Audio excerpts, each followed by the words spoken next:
Hey everyone, I hope you're all enjoying the end of the long weekend, or as it looks like in Lincoln, we're going to have another day thanks to this ice storm. I enjoyed reading all of your short papers, and I can see that you've each taken some pieces away from Yin and Steak towards the definition of what a case study is.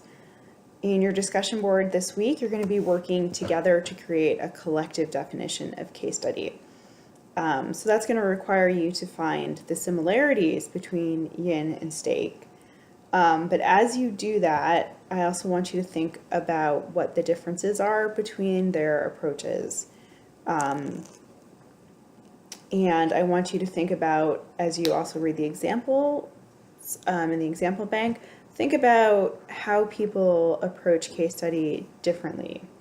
So we're going to focus on the similarities to your blog post, but as you're reading, I also want you to think about some of the differences in the worldviews between yin and steak and their general approach to case study. And I'm also going to be posting a new resource for you. It's an article called 3 Approaches to Case Study Methods in Education, Yin, Miriam, and Steak. And the article does a really nice job of laying out the differences in between yin and steak and introducing a third approach from Sharon Miriam.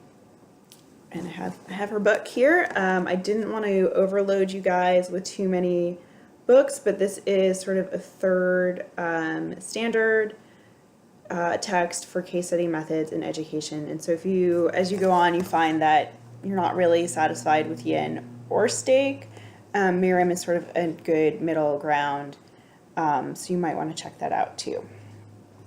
Other things to focus on this week, in the Schulman text, I really want you to think about the ways in which it might change the way that you thought about Brown and O'Connor's articles as you're reading it.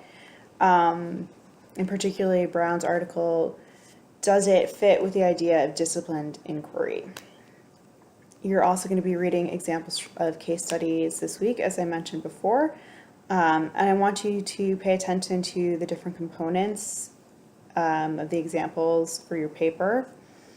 And I also want you to start thinking critically using Yin and Steak and Schulman's texts about these pieces to help us see where they're quality, where they're maybe not as strong, to think critically about what is compelling or convincing about these cases and what is not.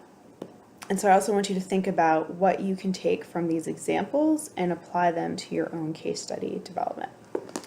So that's it from icy Lincoln. I hope you're all warm and safe inside, and I look forward to reading your papers and your discussion boards this week.